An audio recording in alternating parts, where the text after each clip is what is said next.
Dhaka ২৫ April ২০২৫। Asian নারী ও শিশু অধিকার ফাউন্ডেশনের বনানী থানা শাখার উদ্যোগে আজ মহাখালীতে বিশুদ্ধ পানি ও খাবার স্যালাইন বিতরণ কার্যক্রম অনুষ্ঠিত হয়েছে। সম্প্রতি গরমের তীব্রতা বৃদ্ধির কারণে অসুস্থতার হার বেড়ে যাওয়ায় সাধারণ মানুষের সহায়তায় এই মানবিক উদ্যোগ গ্রহণ করা হয়।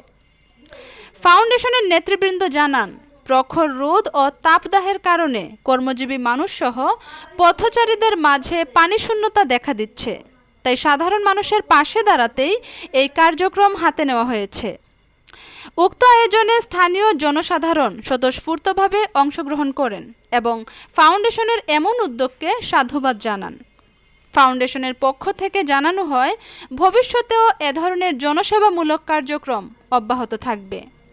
এই ব্যতিক্রমী আয়োজনে উপস্থিত ছিলেন কেন্দ্রীয় কমিটির প্রচার সম্পাদক মুহাম্মদ ফরিদ গাজী, বনানী শাখা কমিটির সভাপতি সৈয়দ আহমেদ শান্ত, মহানগর উত্তর সদস্য আবু জাফর দেওয়ান, বনানী কমিটির সহসভাপতি মুহাম্মদ ফারুক, সমাজ কল্যাণ সম্পাদক মুহাম্মদ জমির, সদস্য মুহাম্মদ আজিম, রাহেনা আক্তার, এশিয়ান খবর।